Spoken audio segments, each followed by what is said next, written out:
Hello guys, welcome to my another video. बंधुসকল, আপোনালোকে স্ক্ৰীনত যিবোৰ মুৰ্গী পোৱালি দেখা পাইছে এইবোৰ অৰিজিনেল লোকেল মুৰ্গী হয়। বন্ধুসকল, আজি আমি ডিসকাস কৰিম মুৰ্গীৰ এটা বেমাৰৰ বিষয়ে, যিটো হৈছে কৰাইজা বেমাৰ। বন্ধুসকল, আমি কৰাইজা বেমাৰৰ বিষয়ে কথা পাতিম আৰু আমাৰ ফাৰ্মতো হৈছিলে কৰাইজা বেমাৰ আৰু আমি ইয়াক কেনেকৈ ঠিক কৰিছো আৰু কৰাইজা বেমাৰৰ লক্ষণবোৰ কি আজি আমি তাৰ ওপৰত ডিসকাস কৰিম। তো বন্ধুসকল, আমাৰ এই ভিডিও আগবাঢ়ি লৈ যাওক। বন্ধুসকল, কৰাইজা বেমাৰ বেছিকৈ দেখা পোৱা যায় ঠাণ্ডাৰ দিনত হোৱাৰ উপৰিও গৰম দিনতো হয়। বন্ধুসকল, যেতিয়া বেছি পৰিমাণৰ বৰষুণ দি দিয়ে, বৰষুণ প্ৰচুৰ হোৱাৰ ফলত ফাৰ্মত কৰাইজা বেমাৰ দেখা পোৱা যায়। বৰষুণৰ পানী যদি ফাৰ্মত কিবা কাৰণত অলপ পৰিমাণে পৰে, তাৰ পৰাও কৰাইজা বেমাৰ হোৱা দেখা পোৱা যায়। কৰাইজা বেমাৰ এই বৰষুণৰ পৰাই হয় আৰু ঠাণ্ডাৰ পৰা হয়। তাৰ উপৰিও কৰাইজা বেমাৰ হোৱাৰ লক্ষণবোৰ আজি আমি এই ভিডিঅ'ত ডিসকাস কৰিম। বন্ধুসকল, প্ৰথমতে চাব, আপোনাৰ মুৰ্গীবিলাকৰ এটা চকুৰে অলপকৈ পানী লাগি থাকে। তাৰ পিছত আপোনাৰ মুৰ্গীৰ এটা চকু সম্পূৰ্ণ বন্ধ হৈ যায়, চকুৰে চাব নোৱাৰে। যদি দুটা চকু এনেকুৱা হৈ যায় তেতিয়াহ'লে এইটো বেলেগ বেমাৰ হয়। কিন্তু যদি আপোনালোকে চাব যে এটা চকুত প্ৰব্লেম হৈছে, তেতিয়াহ'লে আপোনালোকে জনা উচিত যে এইটো কৰাইজা হৈছে। যেতিয়া বন্ধুসকল আপোনালোকৰ এটা দুটা মুৰ্গীক এনেকুৱা দেখা পাব যে চকুটো বন্ধ হৈ গ'ল এটা চকু, তেতিয়া প্ৰথমটো যেটো ষ্টেপ আছে আপোনালোকে সেইটো হৈছে মুৰ্গী সেপাৰেশন। মুৰ্গীবিলাক সেপাৰেট কৰি দিব। যিবিলাক মুৰ্গী মানে ইনফেক্টেড হৈ গৈছে, চকু পানী লাগি আছে আৰু চকু এটা ফুলি গৈছে, সেইটো মুৰ্গীক আপোনালোকে বাহিৰত ওলাই দিব আৰু আপোনাৰ ফাৰ্মখন, যিটো ফাৰ্ম আছে ফাৰ্মখন গোটেইখিনি লগে B90ৰে সম্পূৰ্ণৰূপে স্প্ৰে কৰিব, যাতে সেইটো ভাইৰাছে বেলেগ মুৰ্গীক ইনফেক্টেড কৰিব নোৱাৰে। তাৰ বাবে আপোনালোকে ফাৰ্মখন স্প্ৰে কৰি দিব।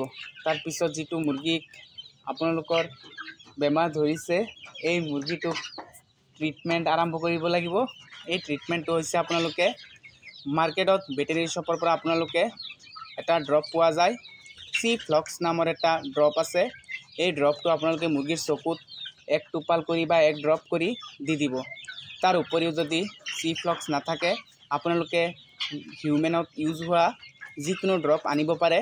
50 টকাৰ ভিতৰত আপোনালোকে আনি কেনে বেক্টেৰিয়েল ইনফেকশ্যন বুলি ক'লেই দি দিব চকুৰ ড্ৰপ। সেইটো আনি কেনে মুৰ্গীৰ চকুত এক টোপাল কৰি দিব পাৰে।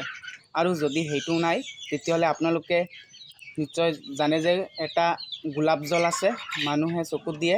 এই গোলাপ জল যিটো আছে, এইটো আনি কেনে মুৰ্গীৰ চকুত দিব পাৰে। আৰু তাৰ পিছত যিটো মেডিচিন হৈছে, এই মেডিচিন হৈছে বন্ধুসকল আপোনালোকৰ ৰেষ্ট্ৰিক্ট-এল বা ট্ৰেক্টাচাইক্লিন। যদি ট্ৰেক্টাচাইক্লিন আছে আপোনালোকে ট্ৰেক্টাচাইক্লিন দিব, আৰু যদি ৰেষ্ট্ৰিক্ট-এল আছে ৰেষ্ট্ৰিক্ট-এল দিব। বন্ধুসকল, ট্ৰেক্টাচাইক্লিন বা ৰেষ্ট্ৰিক্ট-এল যিটো মুৰ্গীক মানে আপোনালোকৰ ইনফেক্টেড হৈছে, এই মুৰ্গীটোক 2 পৰা 3 দিন এই এণ্টিবায়'টিকটো খুৱাই দিব। এই এণ্টিবায়'টিকটো খোৱাৰ উদ্দেশ্য হৈছে যে মুৰ্গীৰ গাত যদি জ্বৰ থাকে, জ্বৰটো কমি যাব। আৰু কৰাইজা বিশেষকৈ জ্বৰতেই হয়। মুৰ্গীৰ জ্বৰ হৈ যায়, যাৰ ফলত চকু এটা এনেকুৱা প্ৰব্লেম দেখা দিয়ে। জ্বৰৰ বাবে আপোনালোকে এই যিটো ট্ৰেক্টাচাইক্লিন আছে, ট্ৰেক্টাচাইক্লিনটো বা ৰেষ্ট্ৰিক্ট-এল দি দিব। ইনফেক্টেড মুৰ্গীখিনি ঠিক হৈ যাব। তাৰ পিছত হৈছে বন্ধুসকল, আপোনালোকে আপোনালোকৰ ফাৰ্মত চাব যে বহুতো মুৰ্গী আছে। এই মুৰ্গীবিলাক যাতে সেইটো বেমাৰ বা সেইটো ভাইৰাছ বা বেক্টেৰিয়াই যাতে আক্ৰান্ত নকৰে, ইনফেক্টেড নহয়, সেইবাবে আপোনালোকে 1 পৰা 3 দিন বা 5 দিন ট্ৰেক্টাচাইক্লিন যিটো মেডিচিন আছে, এণ্টিবায়'টিক আছে, এইটো আপোনালোকৰ মুৰ্গীক গোটেই দিন খাবলৈ দি থাকিব। আপোনালোকে 8 লিটাৰ পানীত 5 গ্ৰাম বা 10 গ্ৰাম ট্ৰেক্টাচাইক্লিন আপোনালোকৰ মুৰ্গীবিলাকক দি দিব। গোটেই দিন খাবলৈ একেলগত 3 পৰা 5 দিন দি দিব। আৰু যদি আপোনালোকে দেখা পায় যে নহয়, মুৰ্গীৰ কণ্ডিশ্যন বেয়া হৈ আছে, মুৰ্গী আৰু বেছিকৈ ইনফেক্টেড হৈ আছে, তেতিয়াহ'লে উপায় নাই, আপোনালোকে ৰেষ্ট্ৰিক্ট-এল দিব লাগিব। বন্ধুসকল, এই ৰেষ্ট্ৰিক্ট-এল আপোনালোকে মুৰ্গীক 3 পৰা 5 দিন একেলগত দি দিব আৰু চাব যে আপোনালোকৰ মুৰ্গীৰ যিটো মানে কৰাইজাৰ প্ৰব্লেম এইটো নাইকিয়া হৈ যায়। তাৰ পিছত আপোনালোকে একেলগে 3 দিন আপোনালোকৰ লিভাৰ যিটো আছে এণ্টিবায়'টিক দিয়াৰ পিছত লিভাৰ টনিকটো ব্ৰুটন হোক বা হিমালয় হোক যিটোৱে আছে 3 দিন একেলগত দি দিব। তো বন্ধুসকল আপোনালোকৰ যদি আৰু কিবা কুৱেশ্যন থাকে কমেণ্টত কমেণ্ট কৰি দিব আৰু যদি আমাৰ ভিডিঅ'টো ভাল লাগি থাকে প্লিজ আমাৰ চেনেলখন ছাবস্ক্ৰাইব কৰি নিজৰ কৰি ল'ব। ধন্যবাদ।